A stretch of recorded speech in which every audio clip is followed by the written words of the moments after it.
Good evening and welcome to World Today, a show on DD India which is your daily window to the world. I'm Amritpal Singh. This is a show on which we'll tell you what happened around the world.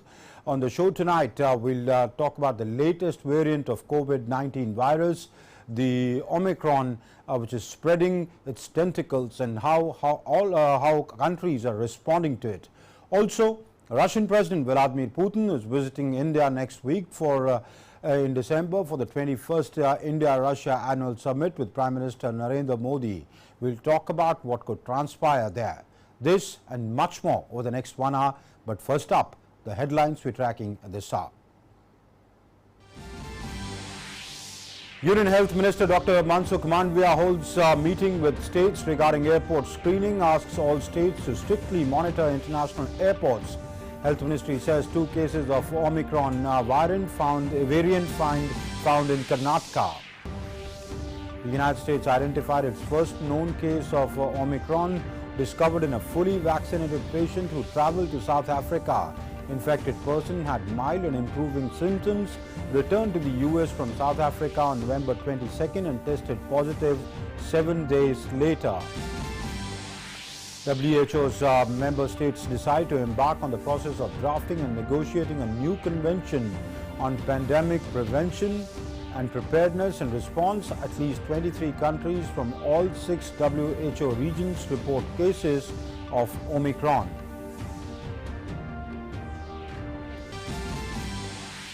Russian President Vladimir Putin will visit India on December 6th, would participate in the 21st India-Russia Annual Summit, would discuss the relations and development of a strategic partnership.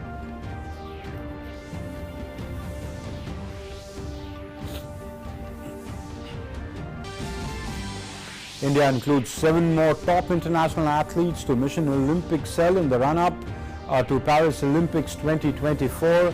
Bachung Bhutia, Anju Bobby George, Anjali Bhagwat included. Sports Minister Anurag Singh Thakur makes announcement on Twitter. Manchester City registers 4th consecutive win, beats Aston Villa 2-1 in Wednesday's match of the English Premier League. Mohamed Salah's impressive 2 goals helped Liverpool defeat Everton 4-1.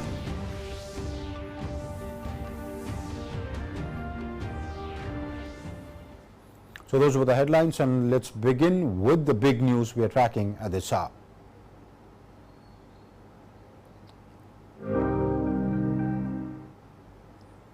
Well, first news about the COVID-19 from across the world. The world is seeing an upward trend in COVID-19 cases yet again. The number of cases of the disease have crossed 26 crore 39 lakh globally, while so far more than 23 crore 82 lakh people have recovered from COVID-19 worldwide. The virus has claimed over 52 lakh 45,000 lives.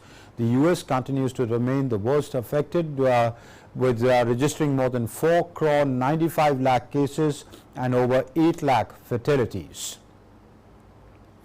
COVID-19 cases have been mushrooming all across the European countries, with the UK being the hardest hit in the continent. The United Kingdom has more than 1 crore 2 lakh cases of COVID-19, followed by France, where the cases have risen above 77 lakh 25,000. Germany also registers a spike in the number of cases, with total tally standing above 59 lakh 53,000. Italy trails behind, where the over 50 lakh 43,000 COVID-19 cases have been registered. And keeping in mind the new variant of COVID-19, Omicron, the government has intensified preparations to protect against this virus. Union Health Minister Mansukh Mandavia today held a meeting with the states regarding the airport screening. In the meeting, the Health Minister asked all states to strictly monitor international airports.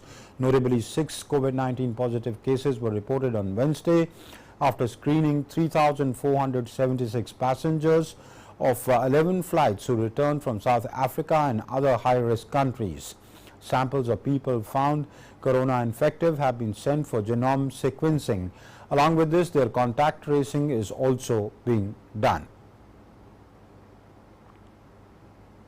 And Joint Secretary of Health Ministry Love Agarwal informed that 2 cases of Omicron variant have been found in Karnataka. He also informed that all the contacts of patients have been identified and they are under monitoring. He added that all protocols are being followed. पिछले 24 घंटे के अंदर हमारे देश में 2 Omicron variant के case हमारे इस नेटवर्क के द्वारा डिटेक्ट किए गए कर्नाटका में, जिसकी रिपोर्ट कल रात काफ़ी लेट आई थी, जिसको हम आपके सामने रखना चाहेंगे। और वह जो 2 केस हैं उनके बारे में बताना चाहेंगे कि उसमें से एक केस 66 साल के एक मेल हैं, दूसरा केस 46 साल के एक मेल हैं। और जैसे कि हमारा प्रोटोकॉल है, ना कि हमारे इंसाकॉग नेटवर्क ने उसको समय पर डिटेक्ट किया, बल्कि as a protocol, as a practice जो हमारी कॉन्टैक्ट ट्रेसिंग की पद्धति भी शुरू हुई है, और जितने उनके प्राइमरी कॉन्टैक्ट हैं और जितने सेकेंडरी कॉन्टैक्ट हैं उन सबको ट्रेस कर लिया गया है और उन सबकी टेस्टिंग करके उनको एज पर प्रोटोकॉल हम कोऑर्डिनेट कर रहे हैं। The Joint Secretary also said that passengers arriving from at-risk countries need to undergo RT-PCR test on arrival, and if found positive for COVID, they will be treated under clinical management protocol. But if tested negative, they'll follow the home quarantine for 7 days. देश में जैसे ही हमें इस particular Omicron variant के बारे में खबर आई दुनिया से, तो हमने अपनी इंटरनेशनल ट्रैवल एडवाइजरी को थोड़ा और रेस्ट्रिक्ट किया और उसके बेसिस पर कार्य शुरू किया, जिसके बारे में मुख्यतः हम बताना चाहेंगे कि हमने दुनिया के सभी देशों को 2 भागों में डिवाइड किया। कंट्रीज जहां पर या तो अधिक केस आ रहे हैं या ओमिक्रॉन वेरिएंट पाया गया है, और रिमेनिंग अदर कंट्रीज। तो हमने यह डायरेक्शन इशू की है या एडवाइजरी इशू की है कि जो कंट्रीज एट रिस्क हैं वहां पर 72 घंटे से पहले वाले टेस्ट के अलावा भी अगर कोई यात्री वहां से आते हैं तो उनको कंपलसरी RT-PCR टेस्टिंग एयरपोर्ट पर करानी पड़ेगी, और अगर उनका रिजल्ट पॉजिटिव आता है तब क्लिनिकल मैनेजमेंट प्रोटोकॉल के द्वारा उनका इलाज किया जाएगा। और अब तक अगर हम सुबह 8 बजे तक का डेटा देखें तो देश में ऐसी 37 फ्लाइट लैंड की पिछले एक दिन में, और उसमें 7,976 पैसेंजर्स आए जिनको कि RT-PCR टेस्ट एयरपोर्ट पर किया गया, और उसमें से 10 पैसेंजर्स RT-PCR पॉजिटिव थे, तो जिनका जीनोमिक सैंपल भी हमने कलेक्ट करके भेज दिया है। And upon achieving new milestones in vaccination, Love Agarwal said that there is an increase in the second dose of vaccination. He said that the several initiatives were taken to increase the number of vaccinations across the country. कुछ ही समय पहले 100 crore doses administration देश में किया था, और अब वह संख्या बढ़ते बढ़ते अगर हम देखें तो 125 करोड़ से अधिक देश में अभी तक हम डोजेज डिस्ट्रीब्यूट कर चुके हैं, एडमिनिस्टर कर चुके हैं, जिसमें मुख्यतः फर्स्ट डोज में 79.16 करोड़ डोजेज कवर हुई हैं, जिसके द्वारा देश की 84.3% एडल्ट पॉपुलेशन को हम फर्स्ट डोज कवरेज में कवर कर चुके हैं।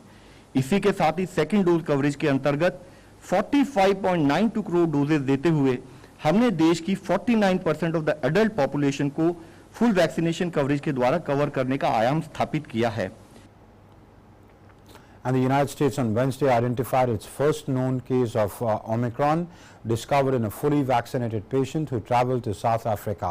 As scientists continue to study the risks the new COVID variant could pose, public health officials said that the infected person who had mild symptoms returned to the United States from South Africa on November 22nd and tested positive 7 days later. The U.S. has barred nearly all foreigners who have been in one of 8 southern African countries.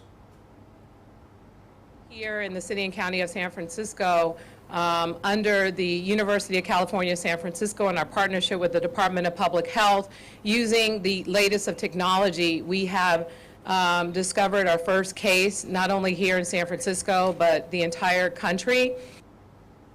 And briefing the media further, top U.S. infectious disease expert Anthony Fauci said that the first U.S. case of Omicron variant of COVID-19 has been detected in California, and the individual in question had returned from South Africa on the 22nd of November and tested positive 7 days later. He said that the person, who was fully vaccinated against COVID-19 but had not had a booster shot, had mild symptoms. Fauci said that Omicron might elude some vaccine protection. The person is in self-quarantine and all of the patient's close contacts have tested negative. the California and San Francisco Departments of Public Health and the CDC have confirmed that a recent case of COVID-19 among an individual in California was caused by the Omicron variant. Genomic sequencing was conducted at the University of California at San Francisco, and the sequence was confirmed at the CDC as being consistent with the Omicron variant. And the WHO, or the World Health Organization, expects to have more information on the transmissibility of the new Omicron variant of the virus within days, which is faster than weeks. The WHO had predicted last week that it would take to assess the data available on the variant after designating it as a variant of concern, its highest rating. Vaccine developers have said it will take about 2 weeks to assess whether their shots are effective against it. Van Kerkhove said one of the possible scenarios was that the new variant, which was first reported in southern Africa, may be more transmissible than the dominant Delta variant. WHO Chief Scientist Soumya Swaminathan said that the agency believes that existing COVID-19 vaccines will work against the variant. And WHO's member states decided to embark on the process of drafting and negotiating a new convention, agreement or other international instrument of pandemic prevention, preparedness and response. The emergence of the Omicron variant has understandably captured global attention. At least 23 countries from all 6 WHO regions have now reported cases of Omicron, and we expect the number to grow. WHO technical lead on COVID-19, Maria Van Kerkhove, warned that travel bans prevented South Africa to ship samples of Omicron variant out of the countries. Travel bans that have been imposed by South Africa have caused some challenges for those samples to actually be shipped out of the country. So there are other implications for these travel bans that are out there. We're finding a way, they're finding a way to be able to share those materials so that studies can be done. Unfortunately, or fortunately, but unfortunately, the virus passes in people. And the virus is in 23 countries now. And so that virus is available to many already. But travel bans do have a negative impact on the ability to ship samples out of a country. And UN Secretary General Antonio Guterres said on Wednesday that travel restrictions imposed over COVID-19 that isolate any one country or region are not only deeply unfair and punitive, they are ineffective. Guterres said that the only way to reduce the risk of transmission while allowing for travel and economic engagement was to repeatedly test travelers. When we have now this virus everywhere, what is unacceptable is to have one part of the world that is one of the most vulnerable parts of the world economy condemned to a lockout when they were the ones that revealed the existence of a new variant that, by the way, already existed in other parts of the world, including in Europe, as we know. So this is a very strong appeal that I launch, appeal to common sense. We have the instruments to have safe travel. Let's use those instruments to avoid this kind of, allow me to say, travel apartheid. And in a latest update, South Korea's daily coronavirus case numbers rose to a new high today as authorities halted quarantine exemptions for fully vaccinated inbound travelers for 2 weeks in a bid to fend off the Omicron variant. The Korea Disease Control and Prevention Agency reported 5,266 cases for Wednesday, a day after the daily tally rose above 5,000 for the first time amid concerns over a sharp rise in patients with severe symptoms. South Korea will require a 10-day quarantine for all inbound travelers for 2 weeks starting Friday, halting exemptions given earlier to fully vaccinated people. The measure came after South Korea confirmed its first 5 cases of the Omicron variant late on Wednesday, including a fully vaccinated couple who arrived last week from Nigeria. And to talk more about that, I have with me Dr. Naresh Gupta, Senior Medical Consultant at the Maulana Azad Medical College in Delhi. Doctor, let me first ask you, how serious is this variant? Can we now say that there is some clarity that its transmissibility is more than the previous variants, including the Delta variant?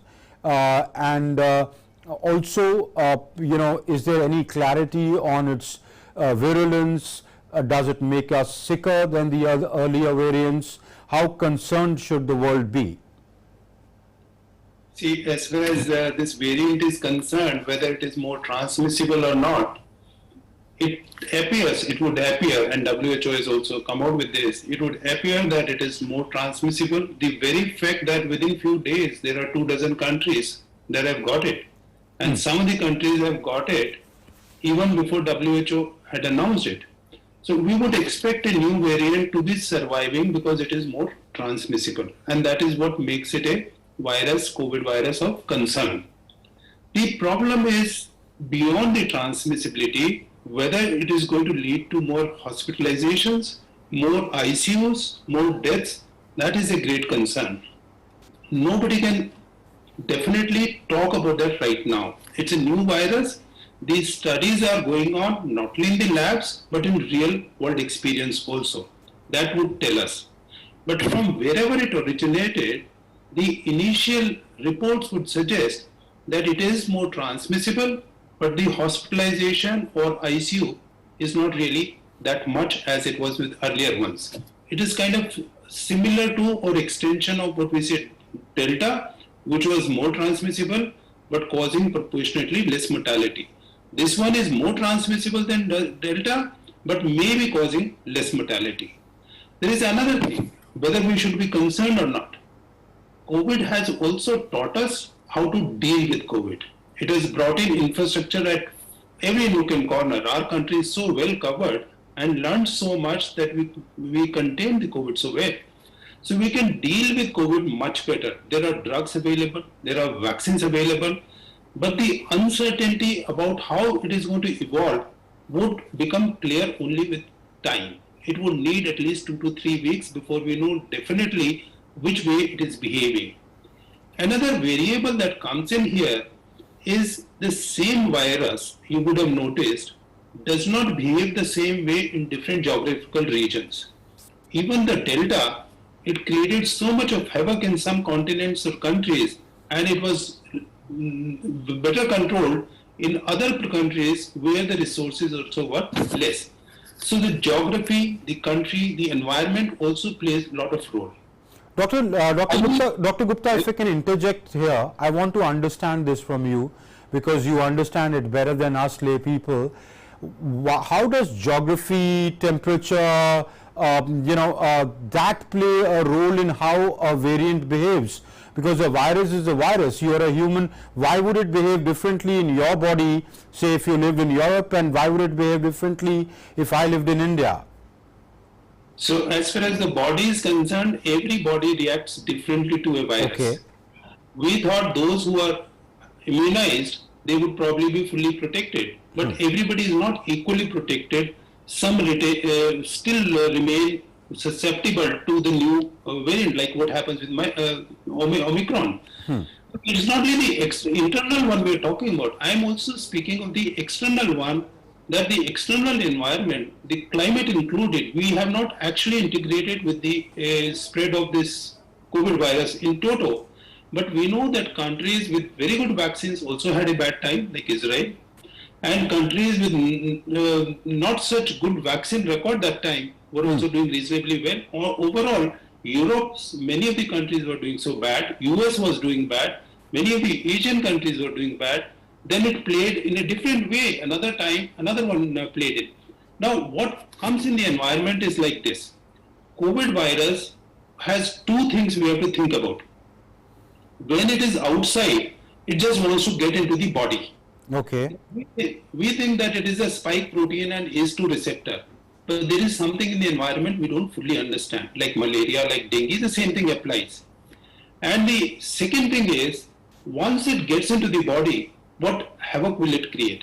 So we have to look at one more thing, that the virus would cause mutation only after it gets into somebody's body.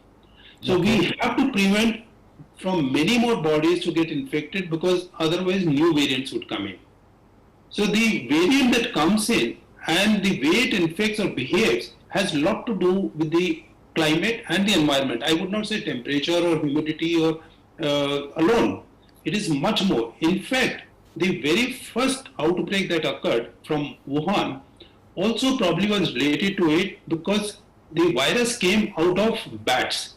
Bats are the animals where COVID resides. COVID is actually friendly with bats. But once the bats go out of control, their population increases or their environments differ, then the bats move and they spread this virus. And the same thing is happening with these variants. Delta spreads from one place, Omicron spreads from one place, and we have to contain this spread in the beginning. That's more important. Once it has spread, then there is no surveillance or containment. Once we contain it, we can hope that minimum damage is done to the human bodies and no more variants would come in. But it has a lot to do with the individual protection, individual reactions, not only the immunology and immunogenicity, the cells they behave, and the body that they behave, but also with the environment, I would say. Okay. The COVID variant, we don't have much knowledge about, the two cases that have been found in Karnataka, only that we know they are male, they are age 66 and 46. More details are yet emerging. The government hasn't shared that in public domain. But the US, they found one case, its first case in California, or its first known case, maybe there are more, where they say, this is a person which is fully vaccinated. So how should we see it? What should we conclude? Should we conclude that the existing vaccines are ineffective against Omicron, or should we go by what was being said earlier, that, well, the vaccine doesn't save you from getting the virus, it saves you from morbidity, it saves you from the severity of it, or should we take it as that, the data is too less to conclusively say whether the vaccines are effective against this new variant or not? So before I respond to your vaccine question, let me also add one small bit. The one case that was picked up in US, California, had arrived into their country on 22nd, whereas WHO came out much later, 24, 20, about these cases. So we can't let our guards down. These variants can emerge anywhere, anytime. Now the question comes about the vaccines. Now vaccines and transmissibility are two different things. Infection comes in because virus tries to get into the body through those receptors. And virus uses what is called the spike proteins to get into the body. That makes it more transmissible. Right. Whereas the protection of the vaccine or from after the infection comes from something that virus needs to replicate itself inside the body. So there are two different mechanisms. One for one protein they need for getting into the human body, and another set of proteins they need to multiply.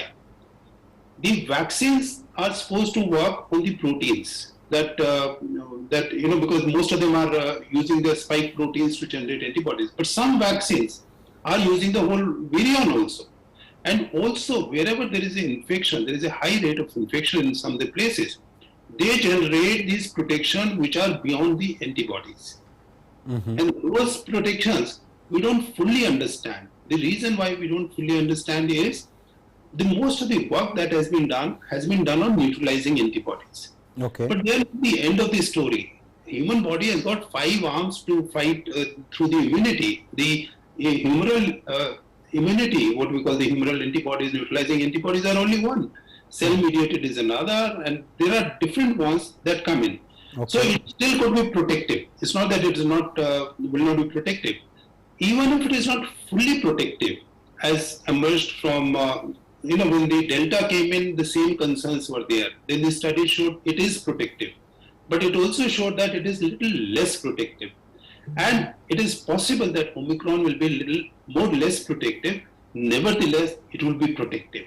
And this kind of a thing we have seen for 100 years, like the influenza virus, which is a virus similar to COVID in terms of being RNA virus, that creates these variants even today after 100 years. And what do the science do? Science, what they do is, every year when they make a vaccine, they incorporate the new variants into it. It can be one variant, two variant, three variant. Influenza used to be 3, now there are 4. So the one variant that comes in will not take away the benefits of the vaccine. And also keep in mind that the drugs that are coming up for treating these COVID cases are taking another mechanism, not the spike protein mechanism. So the chances are they would also have some efficacy. So looking at the benefit of the drugs development, the vaccine development, and the rapidity with which new vaccines can come up, the infrastructure being in place, the healthcare staff and the medical science better prepared to deal with any variants, we are much better off. We are safe, nothing to panic. But we want it to end. And the way it will end is with the social vaccine, and that is masking, social distancing, hand hygiene, cleanliness, soap and water, and sanitization. Absolutely. Dr. Gupta, let's talk about, the Americans are saying, and generally the West is saying, that look, get a booster dose will be effective. Today, VK Paul during the press conference was asked that is the government looking at, giving booster doses at least to the frontline workers, because they've had their second dose after 28 days after the first dose, because that was the policy then. So it's been about 8-10 months.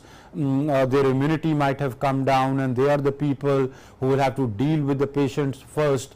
So he said that, look, our first priority is to vaccinate our whole population. And so that's where things stand. As a doctor, as a person who's an expert in this, how do you see this? Is there clarity within the, or unanimity within the scientific community that booster dose does really help in boosting immunity against particularly this variant and future variants that might come? Or is there still no unanimity and the scientists are not very clear on how the booster dose works? I can answer it in 2 parts. Okay. One is whether it works or it does not work. Okay. Time will tell. Because we want a real world experience. We don't want anything. And what you said about blunting of the response of the new variant with the old vaccine because the vaccine has withered away is not right. Okay. The vaccine effect remains. One thing we must understand is vaccine is very focused. What it is meant for, it would remain. Okay. It gets blunted because there is a new variant. Okay. And how much that will be affected by the vaccine or the booster, time would really tell. So, can I interject here just to understand, Dr. Gupta, should dictate our practices. If you look at the medical science believes that if a vaccine is getting blunted because of a new mutation, Omicron included, then if you give a booster, it would just push it a little more and make it more effective. Okay. And like what we did for the vaccine in our own country, maybe those frontline and healthcare workers who are at greater risk would probably be given first because there is a limited supply of the vaccine. True. But my own take is, until we are clear about it, this boosting the vaccine with another dose can certainly jack up the protection of the blunted response by the mutant. So, but you're saying that once you've got a vaccine that stays, the immunity that it's created in your body stays lifelong. It does not, go down with time. Is that what you're saying? No, I'm not saying that. Okay, please. You see, the vaccines are available for several dozen diseases. Okay. Some vaccines produce nearly lifelong protection. Okay. You take one dose, even hepatitis A would give rise to this. B will give rise to 10 years maybe 15 years also, but 10 years everybody would accept. But if you take influenza, which is another RNA virus, it is only 1 year. So we would expect that a vaccine, how long will this protection be, would be dictated by the time.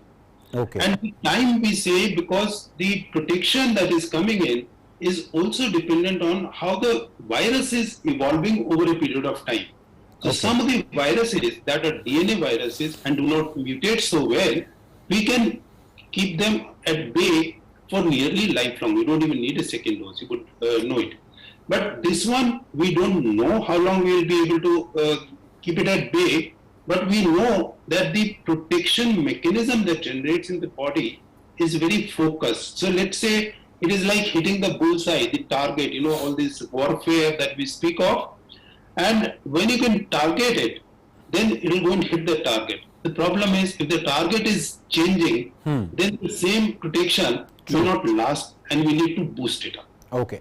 Dr. Gupta, you've already said this, that perhaps the best armor that we have against the virus right now, with the way it's mutating, and it takes data for the scientific community to understand its behavior, its mutations, etc., is the social vaccine. We should mask up, follow COVID appropriate behavior, follow hand hygiene, respiratory hygiene, etc., not go into crowded places, keep social distancing or physical distancing.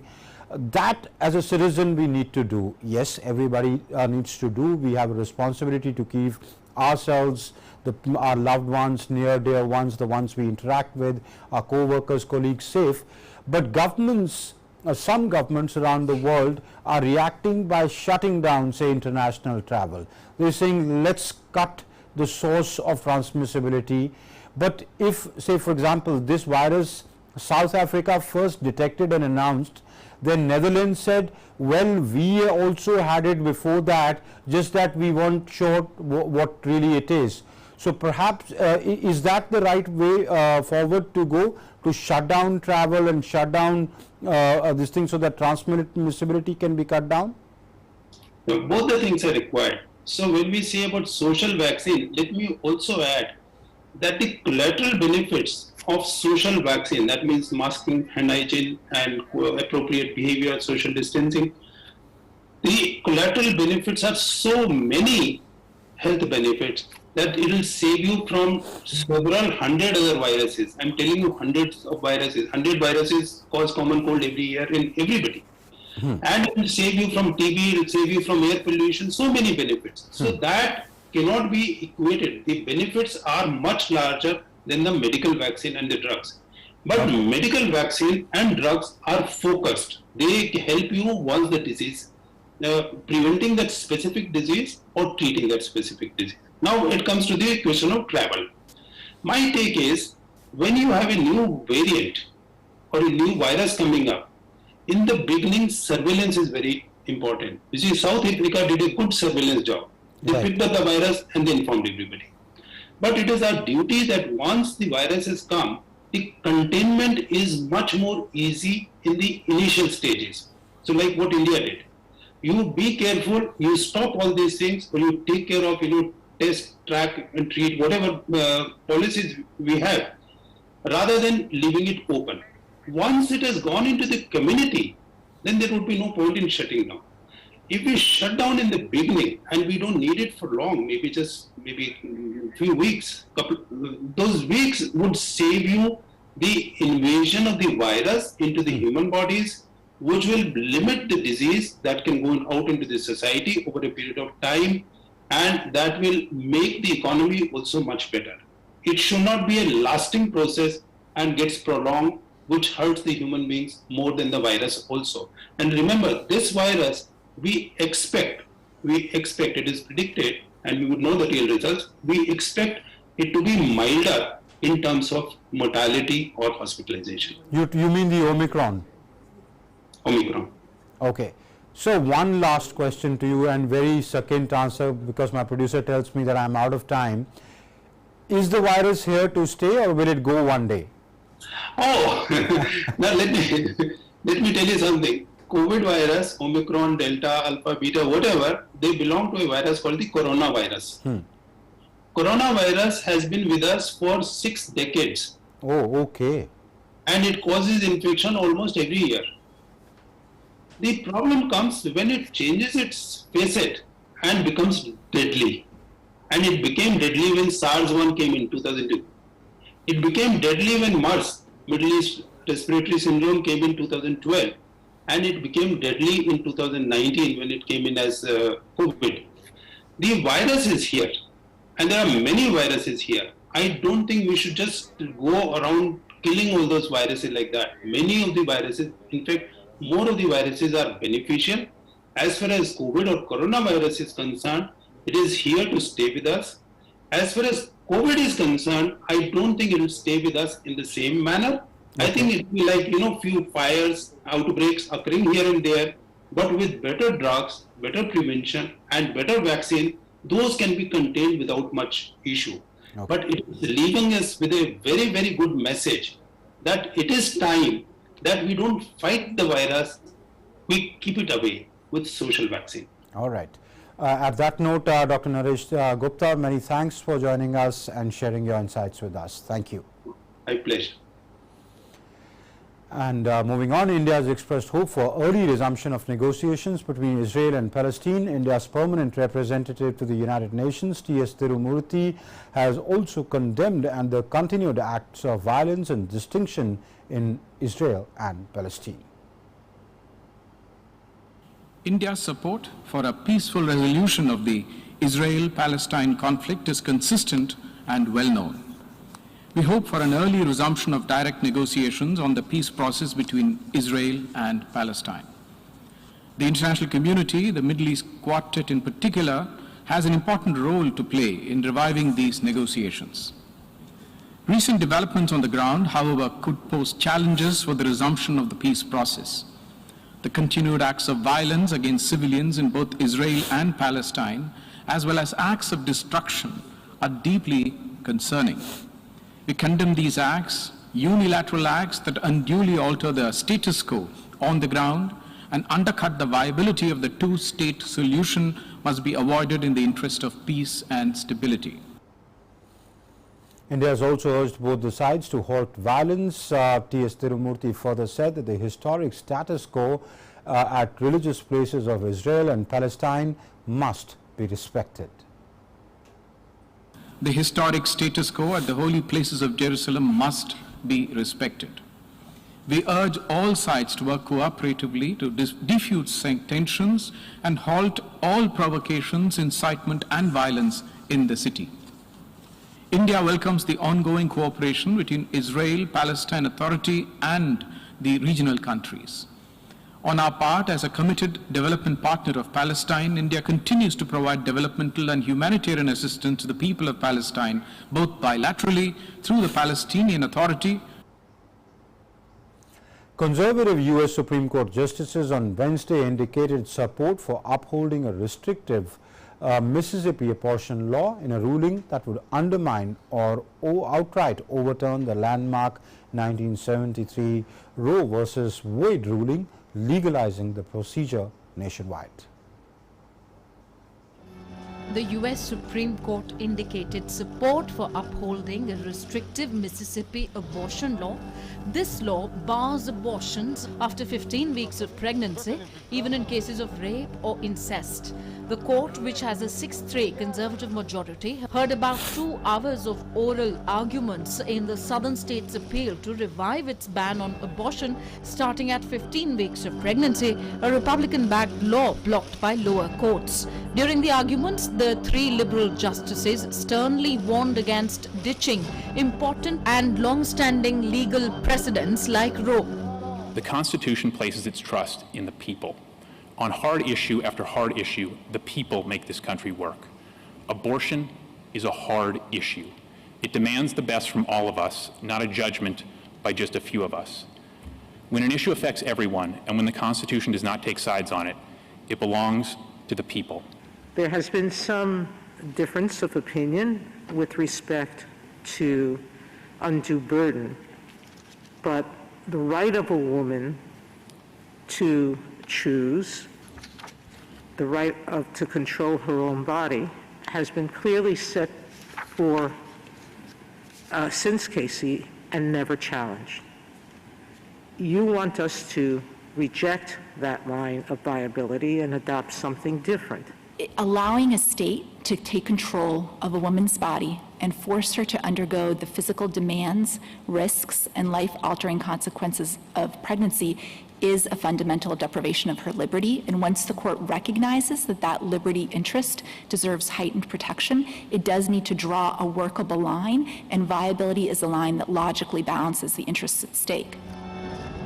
Jackson Women's Health Organization, the only abortion clinic in Mississippi, challenged the law and has the support of Democratic President Joe Biden's administration. A ruling is expected by the end of next June. Roe versus Wade recognized that the right to personal privacy under the U.S. Constitution protects a woman's ability to terminate her pregnancy. The Supreme Court, in a 1992 ruling called Planned Parenthood of Southeastern Pennsylvania versus Casey, reaffirmed abortion rights and prohibited laws imposing an undue burden on abortion access. Mississippi has asked the Supreme Court to overturn the Roe and Casey rulings. Liberal Justice Sonia Sotomayor pointed out that for poor women, particularly in Mississippi, giving birth had health risks. So when does the life of a woman and putting her at risk enter the calculus? Meaning, right now, forcing women who are poor, and that's 75% of the population, and much higher percentage of those women in Mississippi who elect abortions before viability, they are put at a tremendously greater risk of medical complications and ending their life, 14 times greater to give birth to a child full term than it is to have an abortion before viability. Anti-abortion activists have urged the court to protect unborn children, but experts say that there will be an increase in maternal mortality if abortion is restricted. World Today Desk, DD India. And US President Joe Biden unveiled an updated national strategy to combat the AIDS epidemic by boosting money for research, increasing access to treatment, and recognizing the role racism plays in inequitable access to medical services. On World AIDS Day, US President Joe Biden initiated a new strategy, a plan to combat the AIDS epidemic. US President Joe Biden on December 1st unveiled an updated national strategy. The new strategy will boost money for research, increasing access to treatment, and recognizing the role racism plays in inequitable access to medical services. And so when my administration came to office, not only did we reestablish the White House Office of National AIDS Policy, which is hard to believe. I don't deserve any credit. That was the easiest possible thing to do. No, I really mean it. Think about it. Think about it. That it gets a round of applause in the year 2021 when we say that. I mean, it should have never, ever, well, I don't want to get into that. But anyway. And I've asked Carol Phillips to lead our effort. The third update to the national AIDS strategy since 2010 sets a lofty target of ending the US HIV epidemic by 2030, including a 75% reduction in new HIV infections by 2025 and a 90% reduction by 2030. We can do this.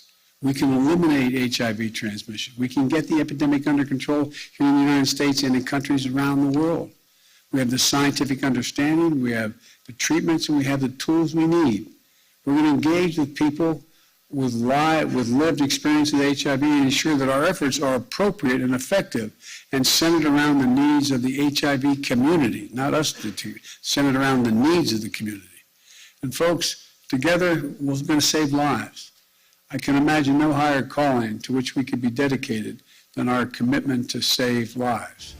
During the 2020 campaign, Biden promised to update the national strategy, which was started in 2010 by President Barack Obama.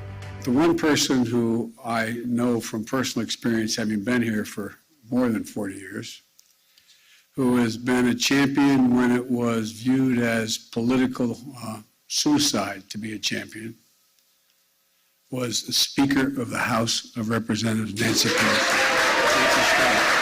Nancy, not a joke. You were the one who started that fight in a way that you took it on with such passion. And it was viewed as a political death sentence to take this issue on at the time. But you did it. You fundamentally changed the way we looked at this. You even got George Bush to lead on this too. The new AIDS strategy, outlined in a 98-page document, seeks to address social issues that contribute to HIV risk and health outcomes. It encourages reform of state laws that criminalize HIV transmission and adds a new focus on opportunities to engage the private sector to help fight the HIV epidemic. HIV/AIDS has killed more than 36 million people around the world, including more than 700,000 in the US, since the virus was first identified in 1981. With Bureau Inputs, World Today Desk, DD India. Russian President Vladimir Putin will pay an official visit to New Delhi on the 6th of December, coming Monday, for the 21st India-Russia Annual Summit with Prime Minister Narendra Modi. During the talks with Prime Minister Modi, the discussions are likely to focus on the further development of relations, especially the privileged strategic partnership between the two countries. The leaders will also exchange opinions on current topics on the international agenda, including working jointly within G20, BRICS and the SCO. The meeting between President Putin and Prime Minister Modi is also likely to see the presentation of the S-400 air defense system to India, which has already started arriving in India in parts. In a major boost to India and Russia military ties, the two countries are scheduled to ink the deal on supplying 7.5 lakh AK-203 assault rifles on Monday during the Russian President Putin's visit to Delhi. In the run-up to the Paris Olympics 2024, Sports Minister Anurag Singh Thakur has announced the inclusion of 7 more top international athletes to Mission Olympic cell that includes Baichung Bhutia, Anju Bobby George, Sardar Singh, Anjali Bhagwat, Viren Mona Lisa Barua Mehta and Trupti Murgunde. The minister announced the names via Twitter, saying, and I quote the minister, "We are making India's flag of India preparation stronger for the Paris Olympics 2024. Happy to announce and welcome 7 more top international athletes to the Mission Olympic cell. Their experience will add richly towards creating an athlete-centric ecosystem at the highest level." Unquote. And India and New Zealand will lock horns in the second test of the 2-match series starting on December 3rd at Mumbai's Wankhede Stadium. And Virat Kohli will make a comeback to lead the Indian team after the first match was levelled after a 0-0 draw. More in this report. India and New Zealand will lock horns in the second test of the 2-match series starting the 3rd of December at Mumbai's Wankhede Stadium. The first test match ended in a draw in Kanpur despite gaining the edge over New Zealand on day 5 and as the Kiwis held their nerves to avoid a defeat. Now the two teams are all set to battle it out in the series decider. Despite the return of Virat Kohli, India will still try to fit in both Cheteshwar Pujara and Ajinkya Rahane in the playing 11 as New Zealand are all set to bring in Neil Wagner. It will be interesting to see who makes way for the Indian captain as speculations are being made on Ajinkya Rahane, Cheteshwar Pujara and Mayank Agarwal. On the other hand, Wriddhiman Saha can also be benched due to stiffness in his neck. I think it's with Ajinkya and obviously Pujara, we know that there are a lot of experience behind them, they've played enough cricket, and we also know as a team that they're one inning away from coming into form. So as a team, everyone is behind them, backing them. We know that the value they bring to the team, the experience that they have, will come good. So it's just one inning away from getting back in form. The match will be differently poised this time considering the pitch that offers ample pace and bounce. The wicket on this venue favours the batters as they can play on the up and the surface will assist the spinners. New Zealand, the World Test champions after beating India in the title clash in June, denied the hosts a win in an enthralling 5 days of play in the opening match. The final pairing of Rachin Ravindra and Ajaz Patel survived in dimming light as gutsy New Zealand held on for a memorable draw. In a good news for Team India, however, that will enjoy the home ground benefit this time, the Maharashtra government has allowed 25% crowd capacity for the second test between India and New New Zealand at the Wankhede Stadium, as only 1,200 tickets went up for online sales on Tuesday. The capacity of the stadium is 33,000, but only 8,260 tickets have been printed due to government restrictions on crowds in stadiums. As the second match will be a decider one for both the teams, performance pressure will be mounting on India and the Kiwis, who almost neared a first test defeat in Kanpur. Sports Desk, DD India. Liverpool's strong performance in the English Premier League continues. The team defeated Everton's team 4-1 in the match played on Wednesday. Mohamed Salah's contribution in this Liverpool victory was important, who scored 2 goals in the match. Salah scored in the 19th and 64th minutes of the game. Liverpool took hold early in the match, with Henderson scoring the first goal in the 9th minute of the game. Liverpool's team is currently third in the points table and just 2 points behind the top-ranked team Chelsea, and with another 24 games to go, that's far from a concern. The Reds have now scored a league-topping 39 goals, their highest ever goal tally at the stage of a top flight campaign, and became only second English top flight club to score 2 or more goals in 17 consecutive games in all competitions. And Manchester City's impressive journey into the English Premier League continues. The team registered its 4th consecutive win in the league. Man City managed to beat Aston Villa's team 2-1 in Wednesday's match. Ruben Dias and Bernardo Silva scored 1 goal each for Man City. Watkins scored the only goal for Aston Villa in the 47th minute of the game.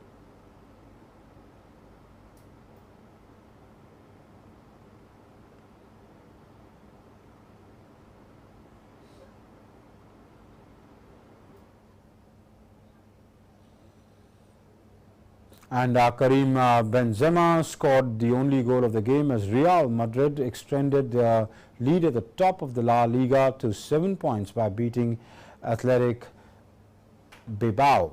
The France international scored his 17th goal of the season when he diverted home Luka Modric's wayward shot 5 minutes before the half-time. The visitors pressed late on but were unable to find an equalizer and remained 8th without a win in the 6 games. Victory extended Real's advantage over defending champions Atletico Madrid, and Carlo Ancelotti's side were dominant for long periods, having 62% possession and 17 shots on goal. They made the breakthrough when Benzema turned home from 20 yards for his 12th league goal of the season after Modric scored a shot into his path when Unai Simon parried Marco Asensio's effort.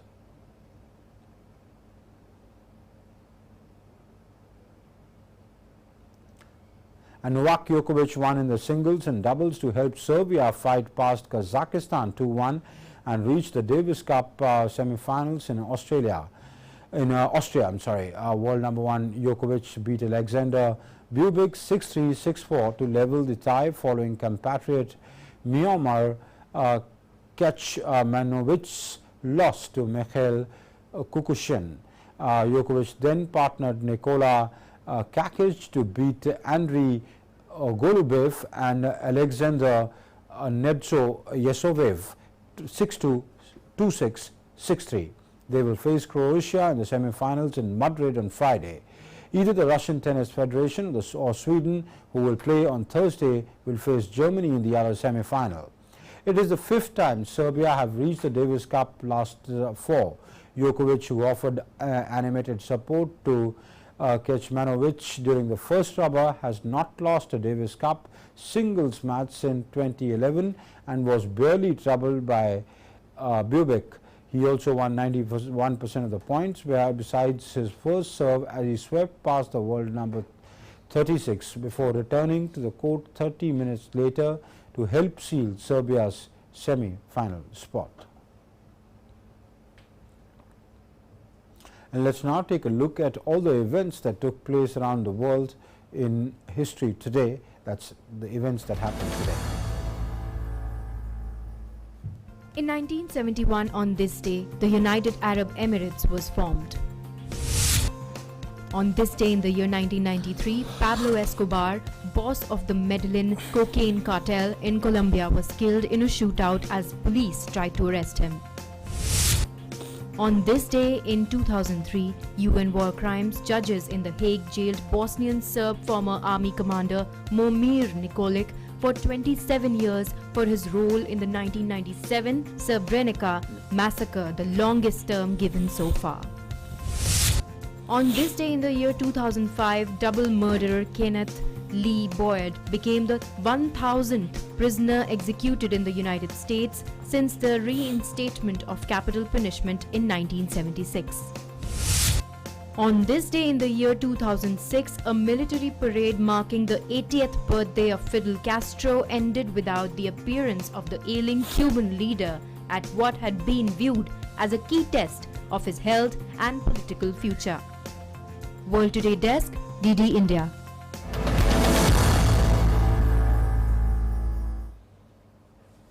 In the United States, lights were turned on the Capitol Christmas tree to celebrate the Hanukkah.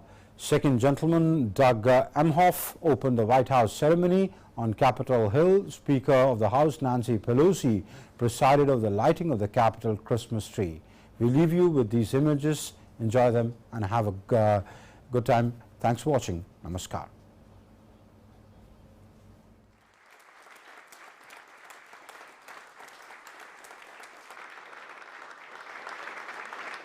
You all, on behalf of all the Jewish families and communities out there across our country. The widest breadth, and I want to thank you, Ali, for all you do. You know, first of all, I want to welcome our cabinets to the Justice Department.